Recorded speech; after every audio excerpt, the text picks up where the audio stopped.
yourself is something that schools generally don't teach you. No, I'm not on medication. I'm on weed though, and I feel hella good. Well, Brother Taylor. Everybody is still trying to figure out what the hell happened on July 3rd. Welcome, you guys. Welcome. What I want to know is, let me turn my fan off. Focus, camera, focus on me like you're tracking me through a stadium with facial recognition. You know what's really fun? What was really fun about Taylor Swift's wedding was that all those people were going into Madison Square Garden, MSG, which sounds like the food additive that makes everybody sick. But anyways, that place has hella video tracking. Like, they've gotten in trouble. I need a drink. I was eating popcorn and I got popcorn crumbs in my mouth. But you're used to me being a gross human being like that. So anyways, the owner of MSG got in trouble because he was using the facial recognition to target people and find them online. Like, they're hella high tech. So if somebody was working in conjunction with like a CIA, right? And they wanted to get a bunch of people like into a facial recognition that normally wouldn't do it, you know, to see if they were involved with like a Jeffrey Epstein type character, you know. How do you go through all those photos and all the video and all the things that he has, you know, of people, you know, because we know he loved taking video of everything, right? How do you do that? You invite them to Taylor Swift's wedding! Yay! At MSG, yeah! And everybody thinks it's just a fucking wedding, yeah! And they come in and, everybody gets facial scanned, even the Kushners! You think they would have been smarter? I want to know who else went. I don't care about the celebrities. I want to know what CEOs went. I want to know what CEOs of what investment companies went. Dude. You know who didn't go? Elizabeth didn't go. Which I thought it was cute. She celebrated. I saw online someone posted like Ollie celebrating his birthday with one. I was like, that's so cute. Anyway, so yeah. Popcorn. Reading my book. In here, there's a part where he talks about how the Jews had struggled over centuries to have money and like any kind of power until they got into like Europe and they started being able with like Jewish financiers able to like largely control the destinies of Europe. It even says this. It says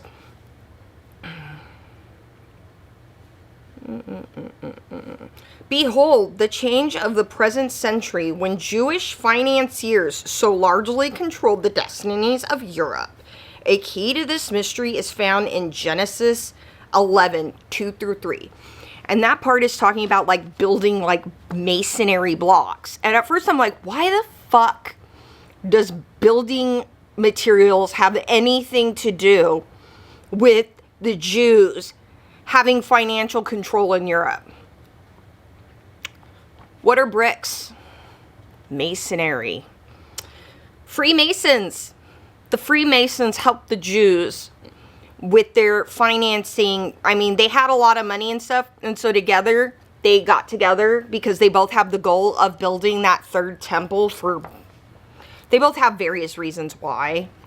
I think there's some more darker, esoteric reasons to the third temple that have to do with more Babylonian and Canaanite culture. That's like a pagan type of thing than it does Hebrew and Christianity. But that's a lifelong learning quest. So anyways, so that was something that was interesting in this book, was like, this book has a lot of little like tidbits.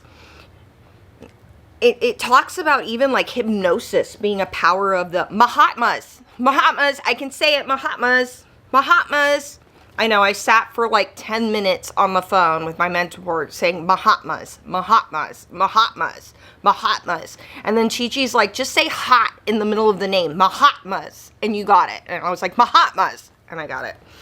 Just, the words hot is in the middle. And Mahatmas. So, thank you, Cheech. So yeah, there's just a lot of little tidbits in here. It even talks about like how in Judaism, how they divide up the nights into 3 different sections, and that you have different angels that govern over each section. Very interesting. So it's interesting too how it starts going into like male and female aspects of like, it talks about the like divine womanhood in here and the use of that in like in Judaism and stuff, and how it's like the opposite of male energy.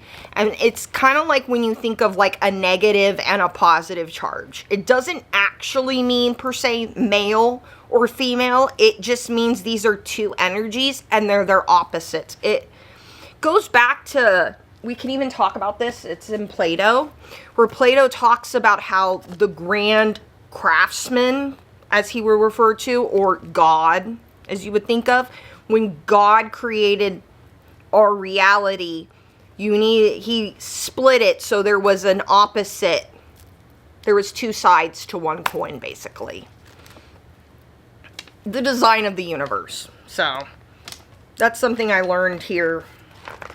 And Plato, learning Plato helped a lot with understanding metaphysics, the other side, the primordial membrane that God lives in, I guess, as you would say. So yeah, I've just been reading a whole hell of a lot. The facial recognition, that's what I keep thinking, is like, how else do you get everybody scanned? Have them come into the building. That is like the most high-tech building, so yeah. I think I'm going to read some more of this book. This book's been interesting too. This guy was on Ancient Aliens, but he wrote this book. It's a collection of a lot of essays he's written and stuff, because he felt like Ancient Aliens like skims it, and they always want to go back to, it's aliens. No, they've always been here. They're not coming here. They're not new. They've always been here. You used to know them as angels. You used to know them as demons, faith folk. Now we know them as hybrids. It's the same thing. It's always been here. We've always been new, but they're just giving us new terminology for it, because we're starting to figure out what the fuck is going on. And as soon as you start noticing what the fuck is going on, now it's aliens, guys. Now you're being abducted by aliens. You're not being, stolen by, like, changelings. Now that we know that that's not real, you're not being stolen by a Bigfoot or whatever. Now it's aliens. It's bullshit. It's all bullshit. We're going to talk about it, but yeah. This wedding was very interesting, guys, but I mean, whatever, not my interest. So, Taylor, now that you're a married Italian woman, when are you going to make the Sunday gravy? Did you learn how to make the Sunday gravy? If you're Italian, you know the tomato sauce all day, you cook the Sunday gravy and it cooks all day. Taylor, have you made this? Do you know how to make the Sunday gravy like a good Italian woman? No, because she's just busy with girlhood and crap like that, right? I can help you. Yeah. I'm going to go back to reading. I don't know. Maybe I'll switch over to The Handmaid's Tale. That's pretty good, too. That is really good. I'm enjoying that, and I really want to get to to the second book, the Testaments. And then, this is good. In here, there's a story, the first story in this folklore, I want to share it, is about a dude who gets married. And he's like, oh, you know, like he wasn't sure, and he had all these weird feelings, and he goes off after he gets married. He leaves a reception, and he goes for a walk in the forest, goes into a portal, and comes back 40 years later and realizes everybody's gone. They're all gone. That's for you, Brother Taylor. That's for you. The bird that sang to the bridegroom. This is your story, Taylor. You know, who got married, he wasn't so sure about it, and then he went for a walk in the woods and came back 40 years later and realized everybody was gone. Can you imagine? Like, what a fucked up story. Yeah. The last sentence in this, it says, but Almighty God in his mercy has willed that thy suffering and atonement shall be short, and has sent me, brother, to lead thee home. See? Your atonement's going to be short. Now, this is about the Jews and atonement and, you know, them waiting for the Messiah to come and, you know, relieve them of their sins and stuff. This is what that's about. This is about atonement and God's mercy for sins and stuff like that, you know. That's what it is. But I just thought it was just funny, and then the end it's like, and has sent me, brother, to lead you home. Brother Taylor, when are you gonna be led home? It's changing dramatically, and you Never. are numb to it. The electric age is I changing know, you. bad vlogger. It is changing I was watching videos on Hebrew. I'm teaching myself ancient Hebrew. Well, Hebrew. I'm just going over the alphabet. My mentor told me, he goes, well, you could probably learn Hebrew in a year. ChatGPT said 16 months. Maybe 5 for me personally. So, read more of this. Good. Really good. Very interesting shit. Like I said, the last video I linked the free version online of this, but I will link it again if I remember. So yeah, one of the things I learned in here was that a lot of times when you go back and read, you know, Hebrew or the Bible texts, that a lot of times things, my fan's on, a lot of things that are in Hebrew, they don't translate well into English. And especially the Old English, that the King James Version. And then sometimes there's like hidden codes inside the Hebrew. Like here, like how they refer to how, like, I told you guys earlier about how they said, oh yeah, look, you know, if you go and look at this, you'll see the clue as to how the Jewish people were able to, you know, become great financiers in Europe. And it has to do with the Masons. Kidding me? So I thought I should update you guys on what I've been doing. I'm just reading, you know, one of those days again. Watching everybody talk about Brother Taylor's wedding.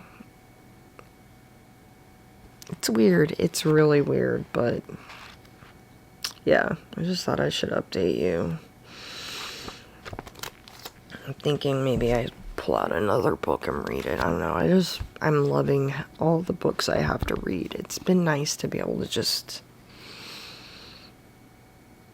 get offline sometimes and just sit here with a book. A lot of times I'll play music in the background, a lot of like classical music.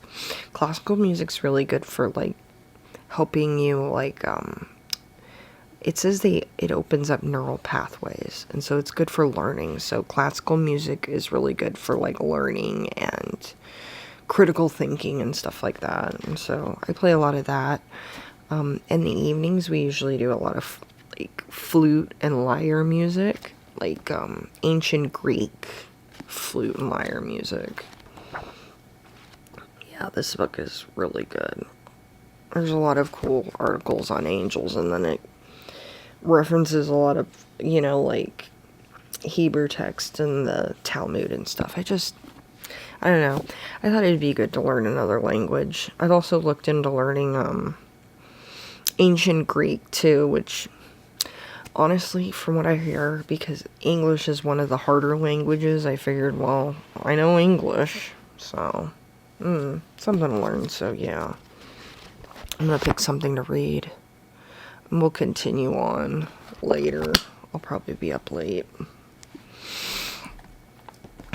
You know me. One of the other things I started to do was, I have all these smaller, like, little notebooks for, like, I have one for writing my dreams down. Focus, camera. I know it's late, but damn.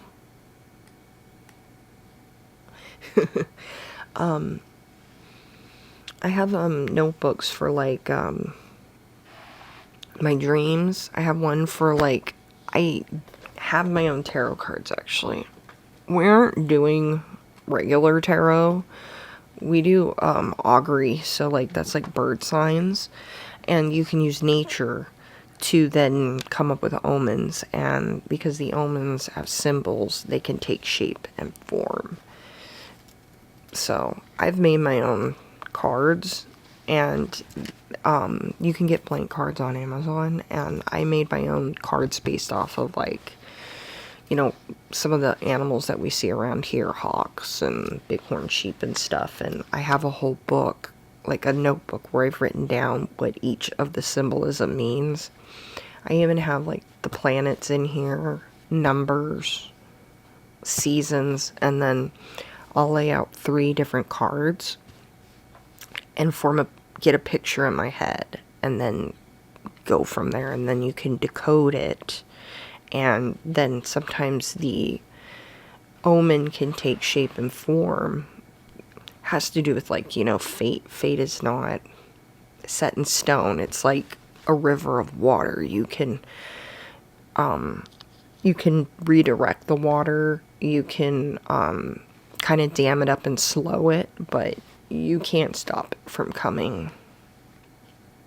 It's a force that's going to keep flowing, so raw. So yeah, I'll show you those eventually, but yeah, I'm gonna figure out something to read, try and unwind. Yeah. Oh, this is the notebook I was gonna show you guys for writing down, like, the notes and stuff from my books. So it helps you retain more when you write down stuff, even if it's, like, something small. Sometimes just writing down stuff helps me learn and solidify it in a different way. So yeah, I'm trying to be quiet. My mom's asleep, and trying to get the cats to go night-night. You know how Noe gets his anxiety and whatnot. So. A normal human environment, pre-electric. And there's only one So I've got natural some bad response news. to such I got overload. diagnosed That is with happening an right now. autoimmune condition, and my stomach is eating itself. We just found out about this diagnosis last month when I did a bidirectional endoscopy, which means it's a colonoscopy, and also you go down the throat as well. I've had so something looking like at my that done, entire yeah. intestinal tract. And so this So is actually basically what Brian Johnson here, who, you know, was doing the whole vampire thing for the last, you know, decade or whatever, is basically trying to tell you how he found out he is of the vampire lineage. He has an autoimmune disorder which causes him to have low iron, aka a genetic immune problem passed down through his bloodline that makes him technically a vampire. This man in the 1500s would have been considered a vampire. Brian Johnson is a vampire. He's a vampire. He probably is part of one of the genetic lines that I am related to. This makes sense now, doesn't it? This makes sense why this man was having to do all these blood swaps, and he wasn't feeling good. He was always tired, and he was always wanting to consume the blood of younger people. And why was that? Why? Because he's a fucking vampire. It's in his genetic code. We even now have a diagnosis of a autoimmune problem, which most autoimmune problems are genetic. They are genetic. Hi, welcome. This is something I've been talking with my mentor this morning. Dude's a vampire. We already kind of knew that. We knew that. Well, now he's basically telling us he's a vampire, right? He's basically, Brian is coming out of the hybrid closet, like I did, and telling you he's a fucking vampire, okay? Now, like I said, a vampire is actually a type of fae folk. So, like, my genetic line, you're going to find different types of fae folk. Elves, dwarfs, gnomes, mostly people with the ear thing, like elf, you know, people looking like Taylor Swift. I get it from both my mother and my father's line. My dad, I get it from the Italian part of his line, and my mom, we recently, I think I told you, I found out that it was Basque DNA, which, don't do a DNA test. We did this years and years ago, and before everybody realized we were, like, basically setting ourselves up to be tracked genetically. I was already screwed anyway, so. But yeah, he is a hybrid. He is more akin to something people would call a vampire. But a vampire is technically a type of fae folk. Like I said, hybrid, whatever, it's... You'll get werewolves, you'll get vampires, you'll get elves, you'll get trolls, you'll get giants. That's why we get super tall people looking like, you know, Nephilim, like we hear. Yeah, right? Yeah. So I wanted to point that out, right? Other thing I wanted to point out is this dude. I do wonder what possessed them to invite any and everybody to this wedding. You know, like this guy is an example of that. So he is rich and he spends his time and money collecting things from famous people. And he met Taylor and Travis one time at the Super Bowl and they invited him. And there were a bunch of other people who said that they only met these people like once and they got invited. I don't know why they set their quota to 1,000 people and went out of their way to invite a bunch of randoms that they don't care about, because you know, if all of these things are true, like, it really did treat them like they didn't care at all. And yeah, this dude was wondering why he got invited to Taylor Swift's wedding. Well, if you're involved in selling things that maybe you shouldn't, maybe having your facial recognition would be great, right? Yeah, they're like, we only met them once. Gee, I wonder why. See, like, the thing about Taylor Swift and her level of celebrity is people let their guard down for celebrities a lot. So if a celebrity was a CIA agent, and people were just so excited to, oh, my pin's falling off. We're just so excited, you know, to talk to a celebrity, they're gonna let their guard down. They were just so excited to go to Taylor Swift's wedding. That's why it was just like a throw-all buffet. That's why it was just thrown up in there. And it was a flip-it wedding. It was kind of flip-it, Brother Taylor. It was. And why was that? Because you're scanning everybody's face. Like I said, I'd like to know some of the other people. Like this dude, that dude I showed you who went and was like, how did I get invited? Because I wanted your facial recognition for whatever purposes. Maybe you've been selling stuff that is stolen that you shouldn't have. You know what I mean? So, well, I worked on reading my book. And then I was studying some stuff about the Code of Hammurabi and the whole eye for an eye, and how a lot of what is in the Code of Hammurabi is similar to, you know, Moses and the laws of Moses and stuff like that. So, yeah. And the whole eye for an eye. And that was the other thing. There was a lecture that my mentor had me watch, and it explained, you know, that the eye for an eye isn't more like a you hurt my eye, so I get to take your eye. It's more of like equivalent punishment, that if somebody hurts you, you can't take their life more than an eye. It's like the level of equal punishment.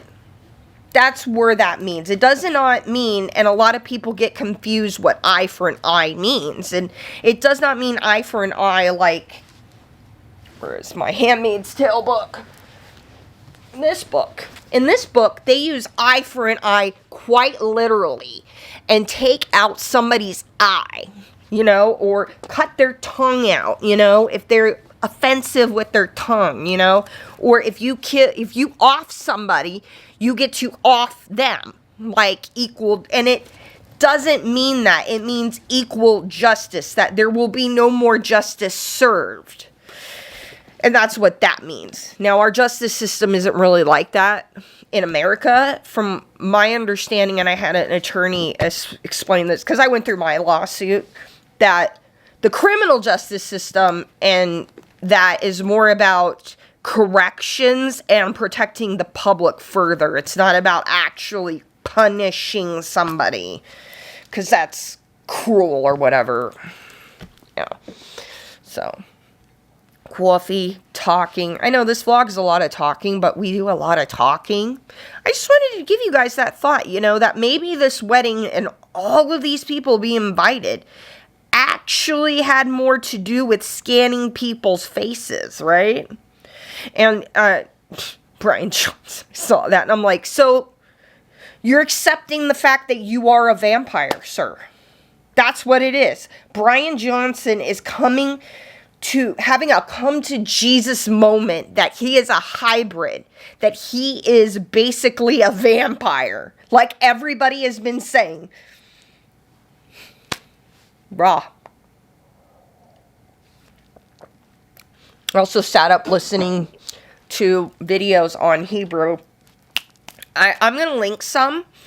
And like I said, the reason for learning Hebrew is so that I can go back and I can read some of these old documents myself. Because in reading this book, that is over $500 used, and they try to hide, and I was able to get a reprint from California University. It's on Amazon, but they have a reprint, and then I will link, if I remember, the free copy that has a few bleached out pages. But it talks about how there's hidden messages within certain words, within certain passages of the Talmud and Genesis that is in biblical Hebrew. And so it is worth learning biblical Hebrew so that I can learn to read this. And from what my understanding is, it's not that hard. So, yeah. I think I'm going to end this vlog. Maybe the next vlog I'll show you my cards that I made and what they look like. Eventually I'll probably make my own printed set, but right now I like this. And then I can also buy more cards to add to the deck. One of the reasons why I'm not doing tarot is because that's more of a... Did you know tarot was actually invented by Illuminati Freemasons? That's what tarot is. It is Illuminati Freemason archetypes. And so I kind of like looking through a nature lens, like the gods messaging me, my friends on the other side, you know, type deal, type moment. I don't know. I like that. And then plus, like, if I can also do, like, you know, augury or bird signs by going on a walk, and if I get a sign or see, like, one of the owls or something, I can then decode that instead of having to pull cards. So I feel like there's more of a nature, earthier, like, I don't know, I just feel like I connect more with that than I do, like, just regular tarot, especially learning that from this Albert Pike book and stuff, that, like, tarot is basically, well, this here too, tarot is basically Freemason, their shit. Yeah, so anyways, so yeah, I'm gonna end the vlog. Remember, all these stars are yours because I gave them to you free book. Some people are starting to come to that point where they're realizing that they are a vampire, they are a werewolf, they are an elf, they are something, and it's okay. It's gonna be okay. It doesn't mean anything. You're a vampire, okay? You're gonna have to take an iron supplement. It's fine. It's not the end of the world. Like, I have to take medications for my stuff. It's fine. It doesn't mean anything. It used to mean you were a vampire. Now it just means you have a genetic condition. What my mentor, before I end, is afraid of is that they're going to come out that some of us aren't fully human, and then they're going to take away our citizenship. Because we're not technically humans, so therefore the laws don't apply to us. And he suspects that then Israel will come out and go, we accept you, and you're going to have a flood of people or hybrids that are going to have to move, like they're trying to get Jews. Well, a lot of people, they don't want to move to Israel, right? I know I was supposed to end the vlog, but this is a scary thing we're going to have to talk about. But that someone like a Trump is going to say that, like, hey, you know what, you guys? We're finding out you guys are really vampires, werewolves, elves. You're not a human. The laws don't apply to you now. And then Israel will come out and go, well, you know what? We know what it's like to be persecuted for being Jews. You're welcome in our homeland because a lot of you have relations to Jewish people like me. I have Ashkenazi Jew. Well, and people who are living like in America, the United States, are going to end up being forced to move to Israel and move all their money to Israel because they won't be recognized in other countries like the United States anymore by someone like a President Trump. Because he's going to say, well, according to my Bible, you're a Nephilim and we don't accept you. And Jesus Christ and blah, blah, blah. Which sounds totally crazy and ridiculous, but look what happened in World War II with the Jews. Okay? If that happened before, and now we have people like Brian Johnson coming out, and we're finding out that, oh, all this blood shit he's been doing, well, he basically is a fucking vampire. People are going to get weirded out by that. And so then people like me, do you see what I'm saying? It's happened to disabled people where they've been put in institutions.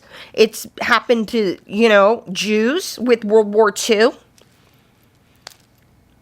People will come up with all kinds of excuses all the time to take other people's wealth and power from them because that's the only other place they can get any more power and wealth.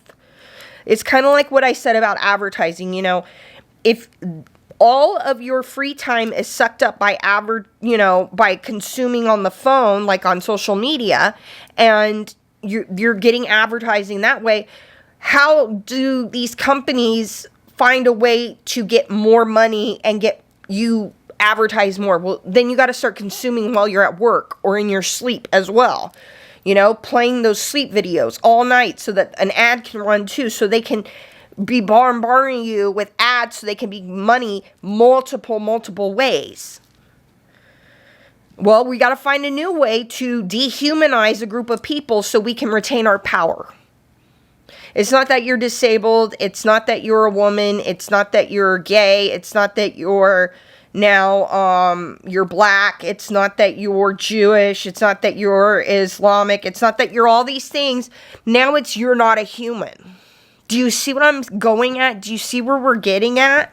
This is what they did to disabled people.